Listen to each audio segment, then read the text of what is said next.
Anthony Wilkie Jr., ANTHONYWILKIEJR, Senior Officer, Training, Promotion and Development, Cultural Development Foundation. The lantern competition is no stranger to St. Lucian's and, of course, to the Cultural Development Foundation. This year, however, we have taken a stance in terms of revising a tradition that has been ongoing for a number of years. Revision because modernization is something that is relevant and something that we need to pay attention to, and of course in keeping with the times. So we have taken some time this year based on consultations with artists, judges, etc. to revise the guidelines for entries of the lantern competition as well as the adjudication score sheet. The revisions, I must say, is nothing too strenuous or nothing too far from what builders and creatives are accustomed to, but it is pertinent that you pay attention if you are interested in creating this year and being part of the competition to the guidelines, which of course can be found on all the CDF social media pages as well as our website, which is cdfstlucia.org. Particularly, I would like to draw attention to the definition of the three categories. For persons who have participated before, they would be aware that there are three categories: traditional, national, and modern contemporary. We have attempted to and made efforts to more clearly define these three categories so that we eliminate the confusion of entries.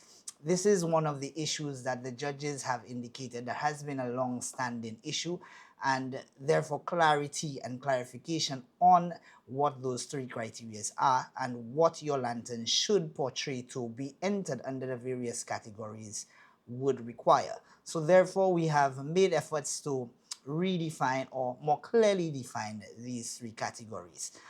Particularly, we want to emphasize that under the traditional category, it refers to traditional architecture of St. Lucia, churches, museums, even our very own National Cultural Center, architecture which represent the St. Lucian landscape, basically. And of course, would be done in the traditional way of lantern creation using the cardboard method. Of course, national, I think that one speaks for itself and is one that is always well represented. It speaks to national pride, patriotism, etc. But this one is more thematic than structural. So the emphasis on entries entering under the national segment have to be strong in their portrayal of national pride, etc. And of course, modern contemporary, which is a CDF favorite, I should say, because it really speaks to the creatives and promotes that creative energy and that creative vibe.